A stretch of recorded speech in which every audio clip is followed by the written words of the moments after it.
আমরা অনেক সময় দেখি না যে কোন এক ব্যক্তি গুনাহ করছে, পাপ করছে, আল্লাহ তাআলা নাফরমানি করছে, অপরাধের শেষ নেই, কিন্তু আল্লাহ তাকে অঢল সম্পদ দিচ্ছে, সে যা চাচ্ছে তা দিচ্ছে।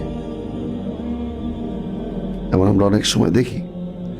তো রাসূল সাল্লাল্লাহু আলাইহি ওয়াসাল্লাম বলছেন, যখন তোমাদের ভিতর দেখবে যে কেউ পাপ করছে, অপরাধ করছে, কিন্তু আল্লাহ তারপরেও তাকে সম্পদ দিচ্ছে, তারপরেও তাকে দুনিয়ার সবকিছু তাকে দিচ্ছে, তাহলে বুঝে নেবে এটা তাকে আল্লাহ তাআলা অবকাশ দিচ্ছে। অবকাশ, আল্লাহ তাকে ছাড় দিচ্ছে, এটা তাকে ভালোবেসে দেয় না।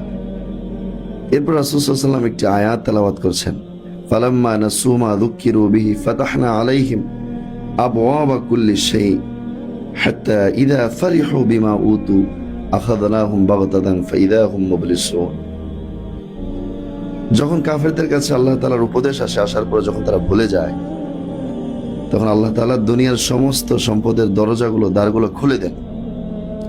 যখন এই সম্পদ পেয়ে তারা আনন্দিত শুরু করে দেয়, উৎফুল্ল শুরু করে দেয়, আনন্দ করা শুরু করে দেয়, ঠিক ওই সময় আল্লাহ তাআলা আখাযনাহুম বাগতাতান, তখন আল্লাহ তাআলা তাদেরকে পাকড়াও করেন, তখন আল্লাহ তাআলা তাদেরকে মজবুত করে ধরেন, তখন তারা হতাশ হয়ে পড়ে।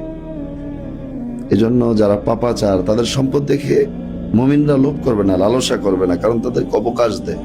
আল্লাহ যখন ধরবে তাদেরকে, তখন তারা হতাশ হয়ে পড়ে।